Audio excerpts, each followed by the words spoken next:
Good morning all of you.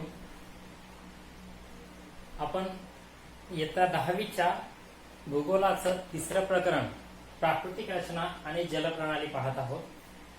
त्यातील आपण पाठीमागचे काही पार्ट्स याच प्रकरणामध्ये काही लेक्चर्स पाहिलेत. जर आपण पार्ट्स म्हणतोय का ऑनलाईन लेक्चर्स असल्यामुळे आपण इकडे काय म्हणतोय पार्ट्स म्हणतो.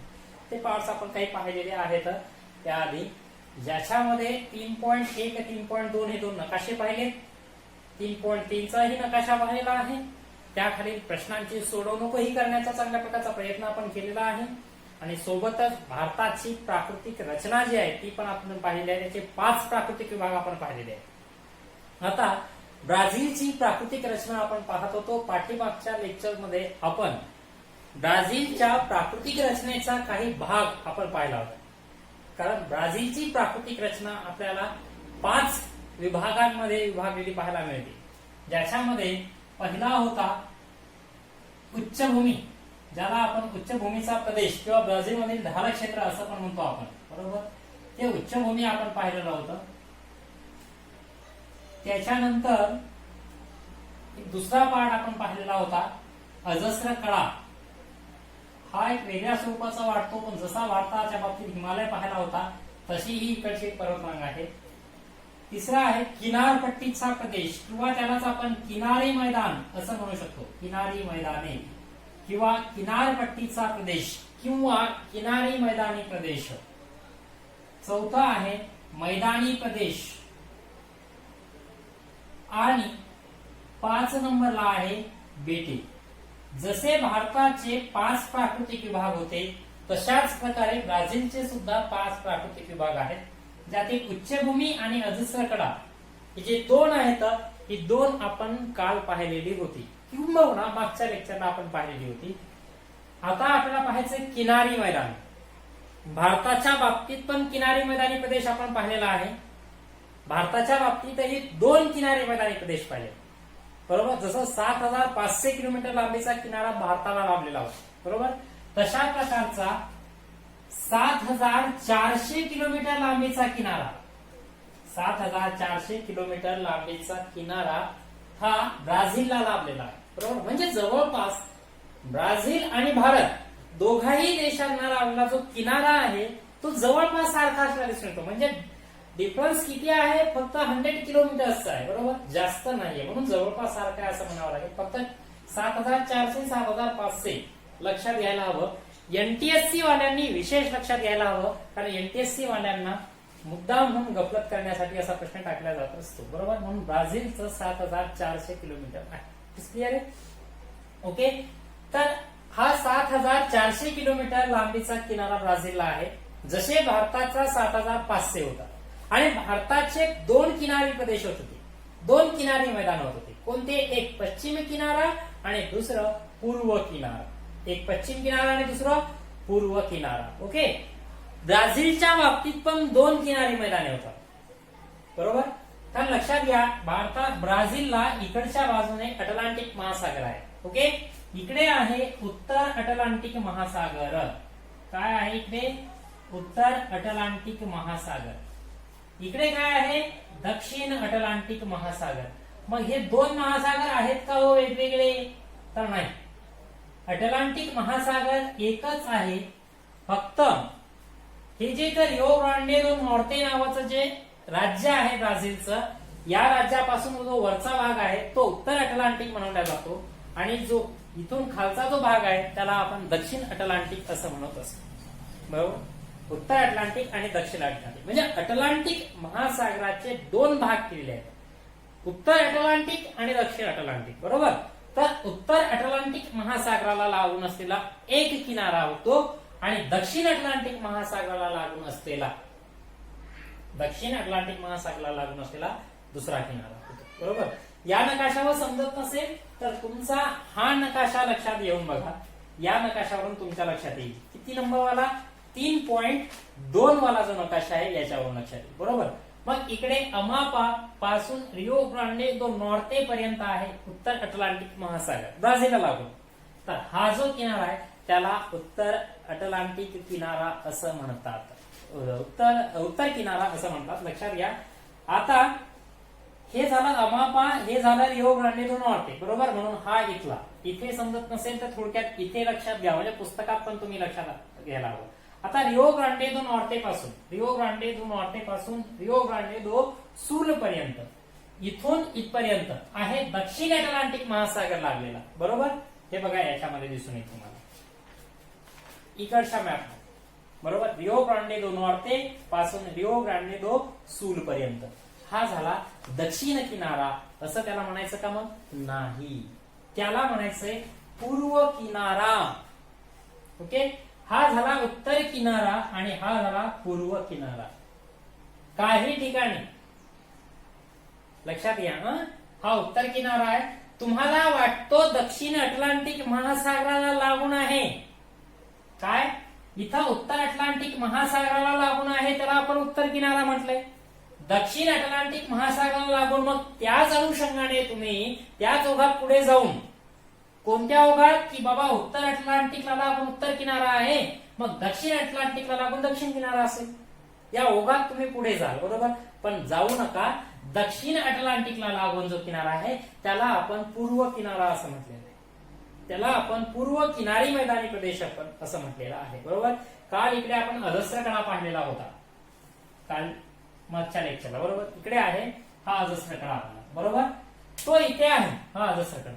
या अजस्र कड्याच्या इकडचा भाग हा झाला पूर्व किनारी मैदानी प्रदेश. ओके, लक्षात आलं. उत्तर किनारा आणि पूर्व किनारा अशा प्रकारचे दोन किनारपट्टीचे प्रदेश होत आहेत. ओके, बघा उत्तर अटलांटिक महासागराला लागून आहे उत्तर किनारा, जो अमापा राज्यापासून रिओ ग्रांडे दो नॉर्ते या राज्यापर्यंत पसरलेला आहे.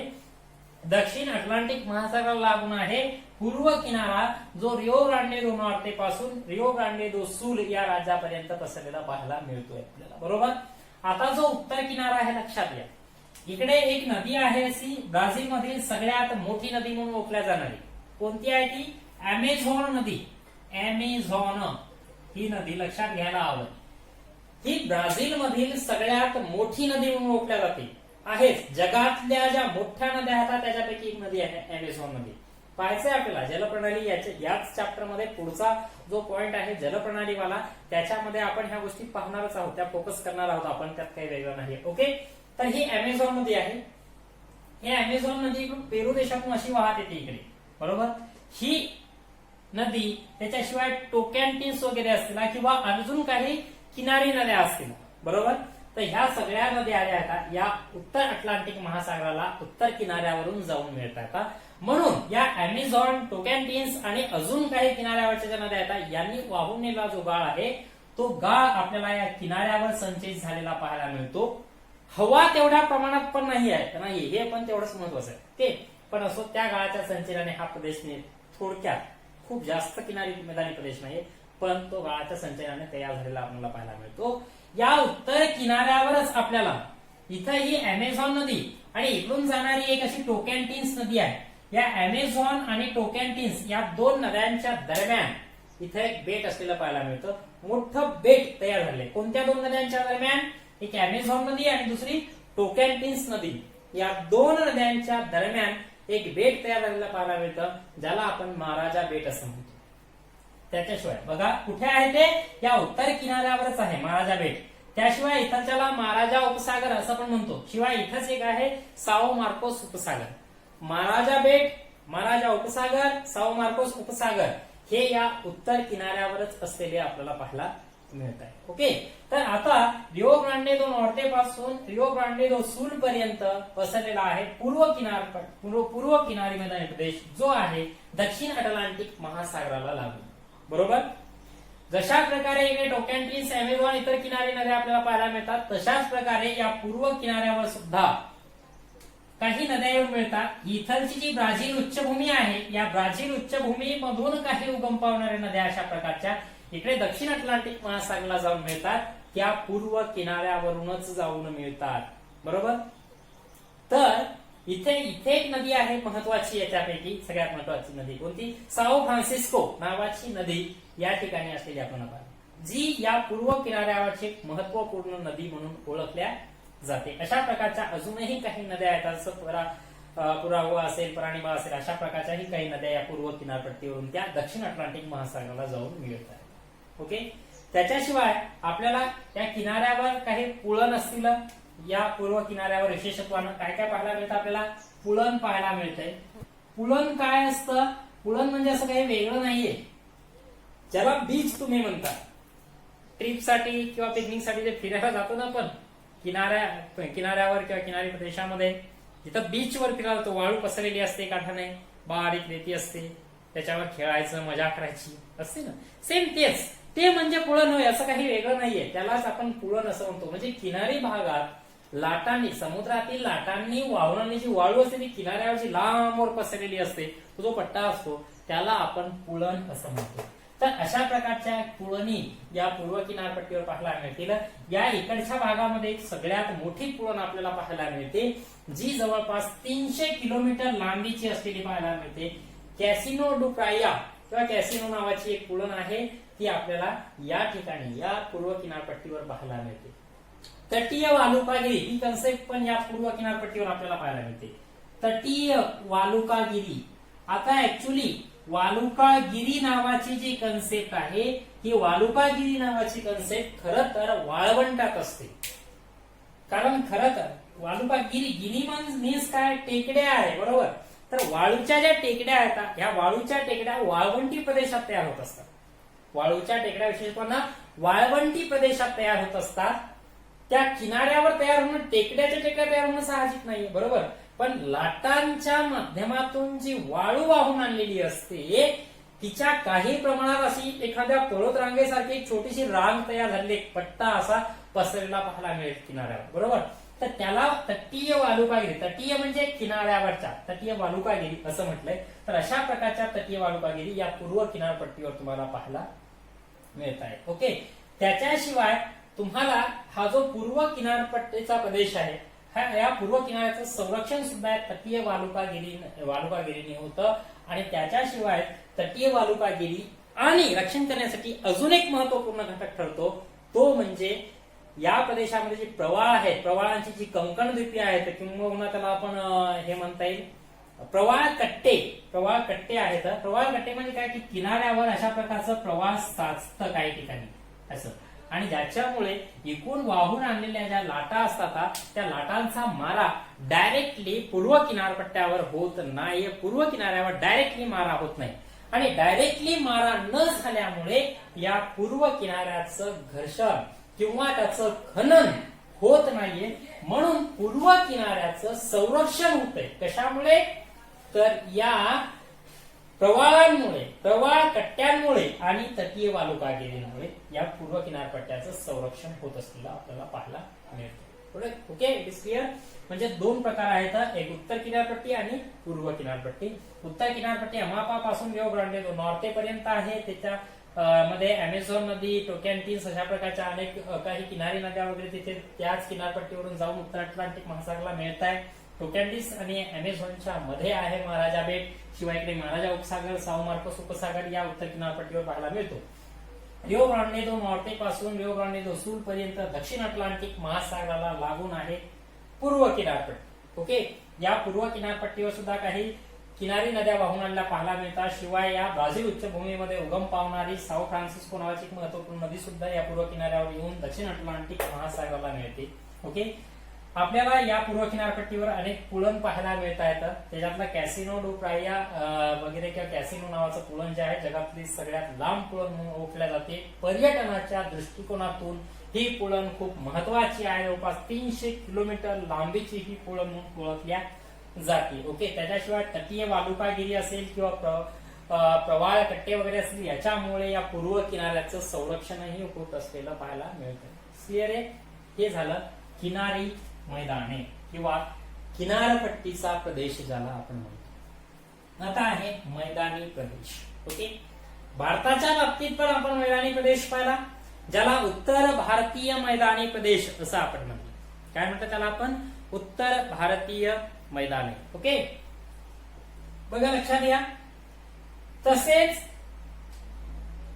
मैदानी प्रदेश ब्राझीलला सुद्धा आहेत, पण भारतात आपण एकच मोठा पाहिला, बरोबर, एकच मोठा पाहिलेला होता, त्याच आपण डिवायडेशन केलं होतं. पंजाब हरियाणा वेगळा, गंगेचं मैदान वेगळं, आसामचा मैदानी प्रदेश वेगळा आणि अजून छोटे छोटे होते त्याचा तर विचार आपण या चॅप्टर मध्ये केलेला नाहीये, पण आहेत मैदानी प्रदेश अजून. ओके, त्याची चर्चा आपण इथे केलेली नाही. आता ब्राझीलमध्ये जे प्राकृतिक घटक आहेत, इतर प्राकृतिक घटकांच्या तुलनेमध्ये ब्राझीलमध्ये मैदानी प्रदेश बऱ्या प्रमाणात आहे. ओके, आणि विशेषत्वानं त्याच्यातला जास्तीत जास्त मैदानी प्रदेश ही जी अमेझॉन नदी आहे, या अमेझॉन नदीच्या शेजारचा.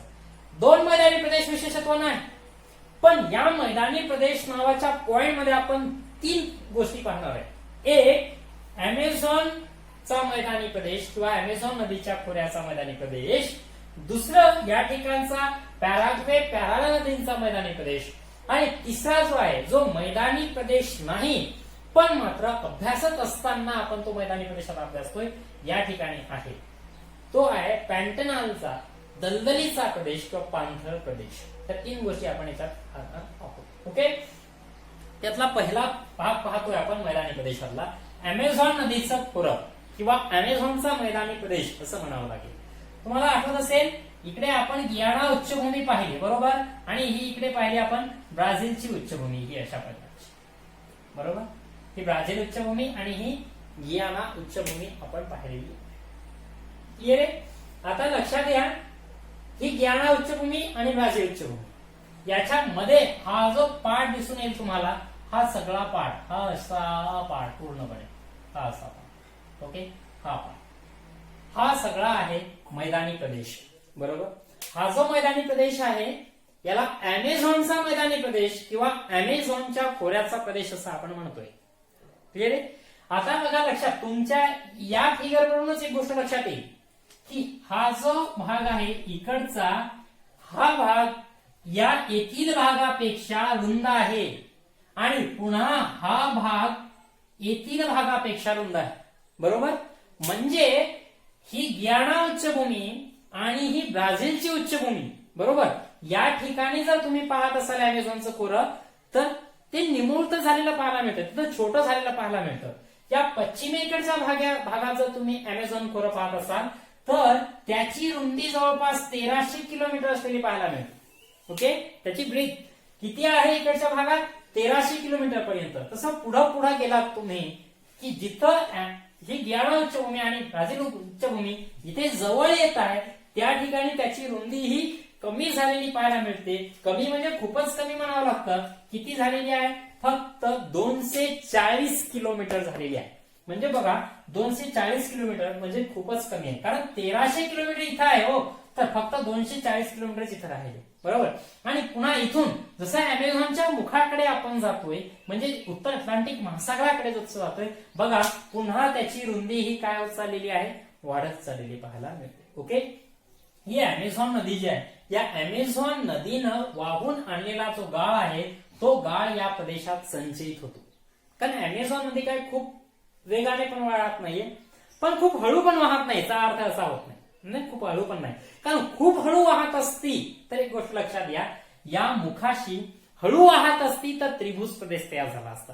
जसा भारताच्या पूर्व किनारपट्टीवर, कुठे? भारताची पूर्व किनारपट्टी ही आपण पाहिली किनारपट्टी, बरोबर. इकडे सगळे त्रिभुज प्रदेश तयार झाले होते. इकडे दंतूर किनारपट्टी, इकडे त्रिभुज प्रदेश. का होते त्रिभुज प्रदेश? कारण इकडच्या नद्या ह्या संथ वाहणाऱ्या होत्या, बरोबर. मग तसं पण इकडच्या नद्या सगळ्या एकमुखी होत्या. का? कारण इकडच्या नद्यांचा प्रवाह हा द्रुत होता, खूप वेगाने त्या नद्या वाहत होत्या. क्लिअर? म्हणून वेगाने नदी वाहत असेल तर एकमुखी असतात आणि संथ वाहत असेल तर त्रिभुज प्रदेश मुखाशी असतात. मग अमेझॉन नदी ही वेगवान तर नाहीये, द्रुत प्रवाह तर तिचा नाही, पण तरी सुद्धा अमेझॉन नदीच्या मुखाशी त्रिभुज प्रदेश आढळत नाहीये. ते आपण पाहणार आहोत जैन प्रणालीमध्ये. असो, ओके. म्हणून आणि नद्या वेगाने वाहत असतील तर गाळाचं संचयन पण होत नसतं जास्त. म्हणून अमेझॉन नदी खरं तर संथ वाहणारी नाहीये, पण खूप वेगाने पण नाहीये. त्यामुळे अमेझॉन नदीने वाहून आणलेल्या गाळाचं संचयन या प्रदेशामध्ये होताना पाहायला मिळतं. म्हणून तो मैदानी प्रदेश तयार झालेला आहे. ओके. आणि या प्रदेशामध्ये खूप निर्जनता दिसून येते आपल्याला. प्रदेश सगळा निर्जन दिसून येतोय. निर्जन म्हणजे कसा? मानवी वस्तीस प्रतिकूल असलेला, उद्योगधंदे, शेती व्यवसाय किंवा इतर गोष्टींसाठी हानिकारक असला किंवा हानिकारक न म्हणता उपयोगाचा नसणारा असं म्हणावं लागेल, या ठिकाणी तो पाहायला मिळतो. का मग एवढा मैदानी प्रदेश असताना सुद्धा असं का? एवढा मोठं बारमाही वाहणारी नदी आहे, एवढा मोठं पाणलोट क्षेत्र तिचं आपल्याला पाहायला मिळतं, पण तरी सुद्धा शेती व्यवस्था जास्त प्रमाणात का नाही, ते लोकसंख्या का नाही? कारण या प्रदेशामध्ये घनदाट वने आपल्याला पाहायला मिळतात. उंच उंच वाढलेली वने आणि पुन्हा तळाशी वाढलेली वने.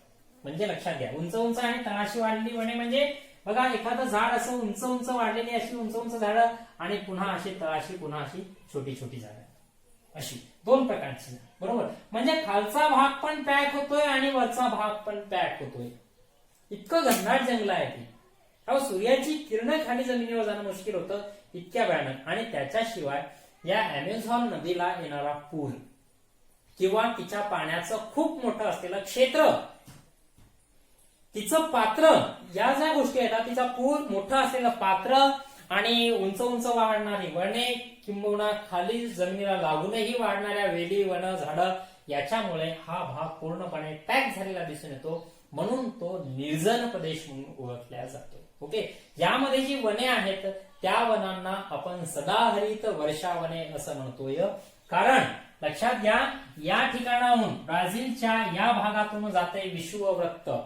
बरोबर, म्हणून लक्षात घ्या, यांना आपण उष्णकटिबंधीय वर्षावने असं पण म्हणतोय, सदाहरित वर्षावने असं पण म्हणतोय. कारण या अमेझॉन नदीच्या खोऱ्यामध्ये पावसाचं प्रमाण पण खूप जास्त आहे. जरीही अजस्र कडा इकडे असला, अजस्र कड्याला इकडून येणारे अग्नेय व्यापारी वारे अडून इथं पाऊस जास्त प्रमाणात पडत असला तरी सुद्धा इथलच्या पावसापेक्षाही इथलच्या पावसाचं प्रमाण हे जास्त आहे.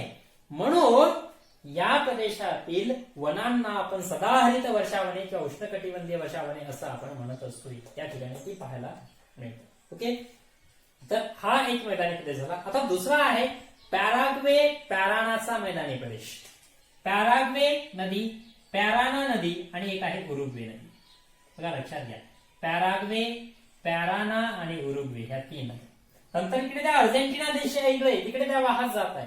ओके, असो आपल्या त्याच्याशी, आणि नंतर इकडे उरुग्वे आहे तिकडे वाहत जातात, त्याच्याशी काही गरज नाही आपल्याला. ओके, ही जी ब्राझील उच्चभूमी आहे, या ब्राझील उच्चभूमीच्या या दक्षिण भागातून पॅराग्वे पॅराना नद्यांना पाण्याचा पुरवठा होतोय.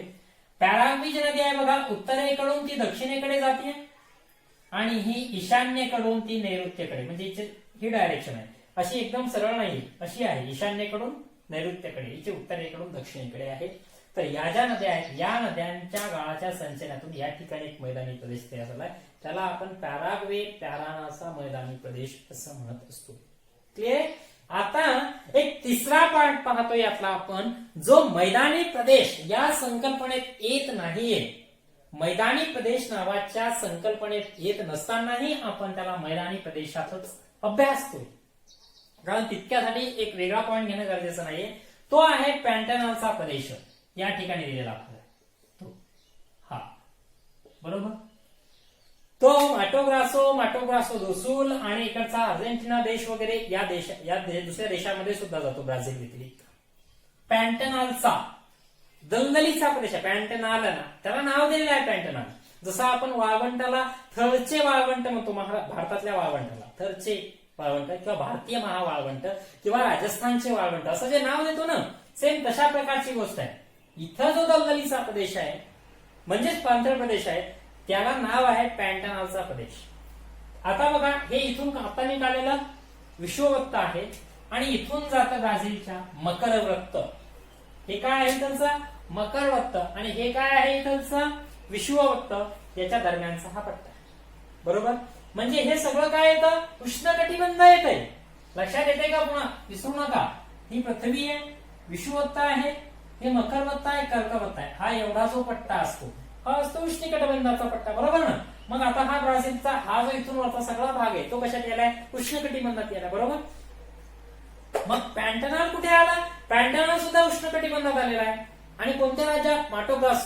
माटोग्रासो दो सूल मध्ये नाही, पण ऍक्च्युअली तुम्ही पाहिलं तर माटोग्रासो दो सूल मध्ये पण जातो. माटोग्रासो दो सूल आणि इकडचा जो अर्जेंटिना देश आहे तिकडे पण तो काही प्रमाणामध्ये जातो. ओके, असो तर इथे येतोय, पण या दृष्टिकोनातून, या जागतिक दृष्टिकोनातून तो कुठे येतोय? बघा ना, उष्णकटिबंधात येतोय, बरोबर. मग जगात उष्णकटिबंधात येणारी जी काही पाणथळ प्रदेश आहेत किंवा दलदलीचे प्रदेश आहेत, त्यापैकी हा जो पॅन्टनल आहे तो एक महत्वाचा असलेला पाहायला मिळतो. कसा? जगातील उष्णकटिबंधात येणाऱ्या पाणथळ प्रदेशांपैकी पॅन्टनल हा एक महत्वाचा प्रदेश गणला जातो, जो ब्राझील मध्ये आहे. माटो ग्रासो दो सूल आणि अर्जेंटिना या देशामध्ये. क्लिअर आहे? हे झाला मैदानी प्रदेश ब्राझीलच्या बाबतीत. आता आहे बेटे. ओके, जसं भारताच्या बाबतीतही आपण बेटांचे 3 प्रकार पाहिलेले होते. भारताच्या बाबतीत सुद्धा आपण बेटांचे 3 प्रकार पाहिलेले होते, बरोबर. सेम तशा प्रकारचे इकडे पण 3 प्रकार आहेत. इकडे पण 3 प्रकार आहेत. कसे कसे 3 प्रकार म्हणायचे ना? 1. संचयनातून तयार झालेली बेटे. 2. प्रवाळांची कंकण द्वीपे. आणि 3. जलमग्न पर्वतरांगेची किंवा मुख्य भूमीची आणि समुद्रातील बेटे, असं म्हणावं लागेल आपल्याला. आता ही आपण जी उत्तर किनारपट्टी आपण पाहिलेली आहे, बरोबर, आणि ही पाहिलेली आहे पूर्व किनारपट्टी. या उत्तर किनारपट्टीकडे जास्त बेटे पाहायला नाही मिळत. इथं फक्त महाराजा बेट पाहायला मिळत, बरोबर. किनारी भागात जास्त बेटे पाहायला मिळत नाही. पण या पूर्व किनारपट्टीकडे मात्र किनारी भागात बरीचशी बेटे आपल्याला पाहायला मिळतात. ओके, संचयनातून तयार झालेली बेटे. संचयनातून म्हणजे कशी? ज्या नद्या वाहून येत असतात ना भूप्रदेशातून, ज्या महासागराला नद्या किंवा समुद्राला नद्या जाऊन मिळत असतात, बरोबर, त्या ज्या नद्या असतात त्या नद्या काय करतात? त्यांच्या सोबत काही अवसाद वाहून आणतात, गाळ वाहून आणतात, आणि तो गाळ संचयित होत असतो, आणि त्या गाळाच्या संचयनाने जी तयार झालेली बेटे असतात. आता एकूण सपोज ही साओ फ्रान्सिस्को नदी आहे, ही वाहून आली, या नदीने काही गाळ वाहून आणलेला असेल, मग समुद्रात काही अंतरावर तो गाळ इकडे साचतो, आणि एकदा गाळ साचला की पुन्हा वाहून आणलेला गाळ त्याला जाऊन चिकटतो पहिल्या गाळाला, पुन्हा त्याला चिकटतो, पुन्हा त्याला चिकटतो. ही क्रिया वारंवार होत राहते, आणि ही क्रिया वारंवार झाली की जो भाग असतो इथे एक बेट तयार होत असतं, ज्याला आपण संचयनातून तयार झालेली बेटे असतात. त्याला आपण संचयनातून तयार झालेली किंवा अवसादी बेटे असं पण त्याला आपण म्हणू शकत असतो. तर अशी पण काही बेटे त्या किनारपट्टीवर पाहायला आपल्याला मिळतात. त्याच्याशिवाय प्रवाळांची कंकण द्वीपे, जसं भारताच्या बाबतीत हा जो भारत आहे, बरोबर, या भारताच्या बाबतीत इथं मी तुम्हाला सांगितलेलं होतं, इथं कोणती बेटे होती? लक्षद्वीप बेटे. ही लक्षद्वीप बेटे मॅक्झिमम कशाची आहेत? प्रवाळांची कंकण द्वीपे म्हणून ओळखलं होतं, बरोबर. एखादं जे बेट असतं, तुम्हाला मी म्हटलं होतं, त्या बेटाच्या भोवती नंतर डेड झालेले जे मृत झालेले जे प्रवाळ असतात, ते प्रवाळ येऊन त्याच्या भोवती काय होतात? अशी कंकणासारखी, हातात जसं कंकण घालावं तशा प्रकारचे त्याच्या भोवती येऊन काय होतात? चिकटतात, ज्याला आपण प्रवाळांची कंकण द्वीपे असं म्हणतो. ती सुद्धा आपल्याला या पूर्व किनारपट्टीवरच पाहायला मिळते, प्रवाळांची कंकण द्वीपे. आणि त्याच्याशिवाय आपल्याला बऱ्याचशा अंतरावर, जवळपास 200 किलोमीटर पर्यंत लांब इकडे या दक्षिण अटलांटिक महासागरात मुख्य भूमीची काही बेट असलेली पाहायला मिळतात. मुख्य भूमी म्हणजे जमिनीची, पण ती आहेत जलमग्न पर्वतरांगेची शिखरे. संचयनाची झाली, प्रवाळांची झाली, ती मुख्य भूमीची. इकडे जलमग्न पर्वतरांगेची शिखरे आहेत, त्याला मुख्य भूमीची बेटे असे आपण म्हणतोय. ती मात्र या मुख्य भूमीपासून दूर दक्षिण अटलांटिक महासागरात जवळपास 200 किलोमीटर अंतरावर, कमीत कमी 200 किलोमीटर अंतरावरती आपल्याला पाहायला मिळतात इकडं दक्षिण अटलांटिक महासागरामध्ये. तर या 3 प्रकारची बेटे ही आपल्याला या पूर्व किनारपट्टीवरच विशेष स्वरूपाने असलेली पाहायला मिळते. ओके, तर हे झालं ब्राझील मधील बेटे. तर असं उच्चभूमी, अजस्र कडा, किनारी मैदाने, मैदानी प्रदेश आणि बेटे, अशा प्रकारचे 5 प्राकृतिक विभाग ब्राझीलचे सांगता येतात. तुम्हाला समोर एक द्वैताचे रंग नावाचा हे दिला, एक शॅडो दिलेला आहे. याच्यामध्ये काही प्रश्न दिलेले आहेत, ते थोडक्यात मी तुम्हाला सांगतोय, जास्त वेळ याच्यावर घालवायचा नाही. नकाशात दिलेल्या सूची काय करायचं, याच्यामध्ये 3.1 आणि 3.2 जे नकाशे आहेत. ओके, कोणते 3 पॉइंट? आता त्याच्यावर खूप वेळ बोलतोय आपण, म्हणून दाखवायची गरज नाही. हे 2 नकाशे आहेत, हे जे 2 नकाशे आहेत, या 2 नकाशांचे काय करा म्हणते, इथं अभ्यास करायचा आहे. प्राकृतिक रचनेवर ते दोन्ही नकाशे आहेत, त्याची तुलना करायची, त्याच्यावर या प्रश्नांची सोडवणूक करायची आहे. ओके, बघा पहिलं काय म्हणते, नकाशात दिलेल्या सूचींची तुलना करा. प्रश्न नाही दिलेला, पण एक सूचना दिलेली. तुलना कशी करता येईल, हे दोन नकाशे तुम्ही जर बघितले तर तुलना करायला खूप सोपी आहे. इकडे पण सूची दिलेली आहे, इकडे पण सूची दिलेली आहे. इकडची सूची तुम्ही बघा आणि इकडची सूची बघा, डिफरन्स तुम्हाला सापडेल. कारण इकडे तुम्हाला समुद्र सपाटी 0 पासून 8000 पेक्षा जास्त मीटर पर्यंत उंची दाखवलेली आहे. तर याच्यामध्ये तुम्हाला मात्र -2000 पासून अगदी दलदलीचा प्रदेश पण दाखवला आहे, -2000 पासून दाखवलेला आहे. तर 1000 पेक्षा जास्त उंची इथपर्यंत दाखवले दिसून येतात. म्हणजे सूचीतला फरक आहे. बघा ना, मायनस इकडे 2000 पर्यंत गेलेला आहे, तर इकडे फक्त 0 पर्यंत आले. मात्र जास्तीत जास्त 8000 गेले, तर इकडे जास्तीत जास्त 1000 गेले. हा डिफरन्स पाहायला मिळतो. बघा, एक प्रश्न दिलाय की सर्वोच्च उंची असलेले प्रदेश त्या त्या देशात कोणत्या भागात आहे. सर्वोच्च उंची असलेले ब्राझीलच्या बाबतीत कुठे आहे, हे इकडे आहे. अजस्रगडा किंवा हे जे ब्राझील उच्चभूमीचा प्रदेश आहे, तो ब्राझील उच्चभूमीचा प्रदेश या ठिकाणी आहे. याची उंची जास्त प्रमाणामध्ये तुम्हाला दिसून येते, बरोबर. आणि भारताच्या बाबतीत तुम्हाला जास्त उंची कुठं दिसून येईल, हिमालय, म्हणजे भारताच्या उत्तरेकडे. म्हणजे ब्राझीलच्या दक्षिण पूर्व भागात अतिउंच प्रदेश आहे, तर भारताचा विचार करता उत्तरेकडच्या भागामध्ये. कोणत्या देशात उंचीची कक्षा जास्त आहे, कोणत्या देशात उंचीची कक्षा जास्त आहे, तर ब्राझीलपेक्षा भारतामध्ये उंचीची कक्षा जास्त आहे. दोन्ही देशातील उंचीच्या सर्वोच्च गटांची तुलना करा, तुम्हाला काय फरक दिसतो.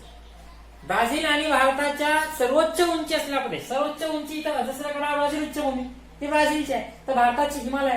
पण हिमालय खूप जास्त उंच आहे, त्या मनानं ब्राझील उच्चभूमी आणि अजस्रगडा खूप कमी उंच आहे, बरोबर. तर याची उंची 1000 मीटर पर्यंतच आहे आणि ब्राझीलची उंची ही हिमालयाची उंची 8000 मीटर पेक्षाही जास्त असलेली पाहायला मिळते.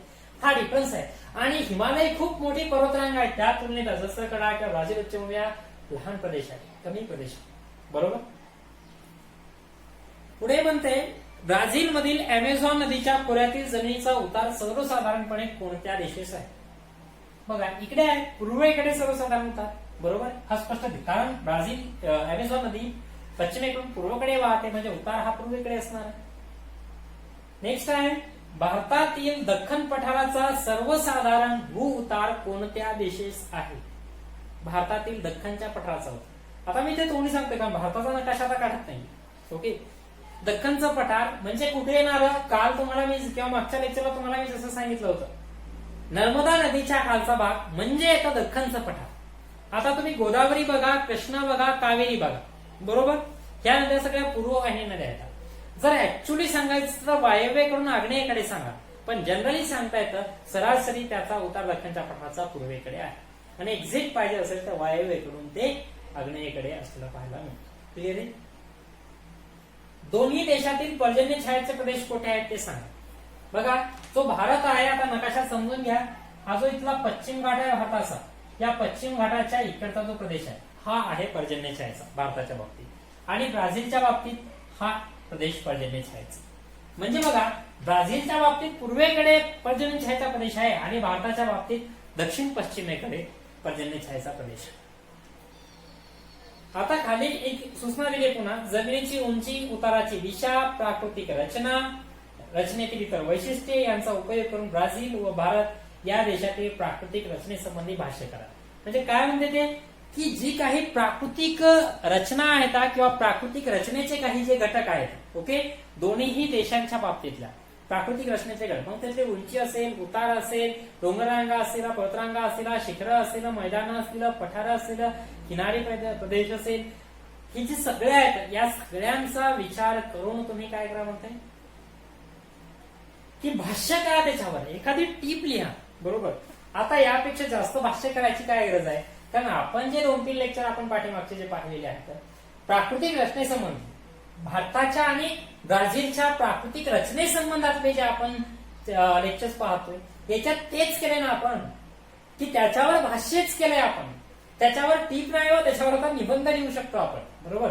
म्हणून असं काही वेगळा भाग नाही राहिलेला. तो ही जी सूचना त्याने दिलेली आहे पुस्तकात, त्याचं एक्सप्लेनेशन, हे जे आपण प्राकृतिक रचनेचं विश्लेषण केलेलं आहे त्यातच ते होऊन जाते, हे स्पष्टपणे आपल्याला त्याच्यातून पाहायला मिळतं. ओके.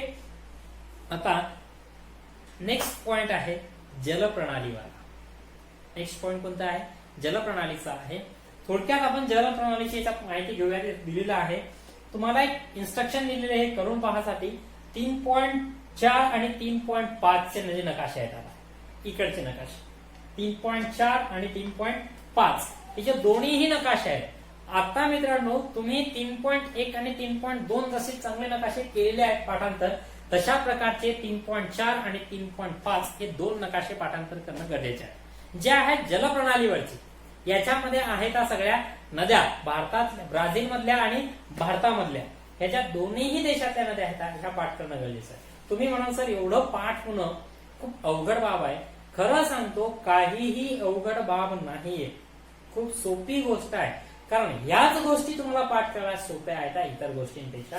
इथं इन्स्ट्रक्शन दिले की ट्रेसिंग पेपर घ्या आणि ट्रेसिंग पेपर मध्ये काय करा की तुम्ही ब्राझील आणि भारत या नकाशांमध्ये ज्या दिलेल्या नद्या आहेत त्या सगळ्या नद्या तुम्ही ट्रेसिंग पेपरद्वारे त्या नकाशावर काढून घ्या. म्हणजे तो ट्रेसिंग पेपर काय करायचा असतो याच्यावर ठेवायचा असतो. याच्यावर ठेवून हे तुम्हाला त्याच्यातून स्पष्ट वर दिसतं ते कारण तो ट्रान्सपरंट टाईप असतो तुम्हाला माहित आहे आणि त्याच्यावर ते गिरवण्यासारखं करायचं आहे म्हणजे तो उमटल म्हणजे हा नकाशा जशाच तसा काय किंवा याचा झेरॉक्स करून घ्या. एक झेरॉक्स करून पेन्सिलने काय करा तो रंगवा. तुम्हाला अजून एक चांगली एक मेथड सांगतो याच्यामध्ये एक चांगली गोष्ट सांगतो अजून की ट्रेसिंग पेपर घ्यायलाच हवा. ट्रेसिंग पेपर घ्यायचा. आता लक्षात घ्या हा नकाशा आहे 3.5 वाला. ट्रेसिंग पेपर घ्या आणि ट्रेसिंग पेपरवर आधी भारताचा एक नकाशा घ्या हा वाला. ओके किंवा याच्यापेक्षा थोडासा मोठा नकाशा पाहिजे कारण हा मोठा आहे आणि हा छोटा बरोबर. आता काय करायचंय नाहीतर एक काम करायचंय 1 रुपयावाला एक नकाशा घ्यायचा. 1 रुपयावाला एक दुकानावर नकाशा आणायचा भारताचा. तो नकाशा आता त्या नकाशावर ट्रेसिंग पेपर ठेवा. काय केलं तुम्ही दुकानातून 1 रुपयाचा नकाशा आणलेला आहे भारताचा. त्याच्यावर सगळी राज्याच्या सीमा पण कोरलेल्या आहेत. कशा प्रकारच्या त्या अशा प्रकारच्या राज्याच्या सीमा कोरलेल्या आहेत बरोबर. आता त्या नकाशावर ट्रेसिंग पेपर ठेवा तुम्ही दुकानातून आणलेल्या नकाशावर. सगळ्या राज्यांच्या सीमा कोरून घ्या पेन्सिलनं किंवा पेननं घ्या काही प्रॉब्लेम नाही. घेतलं.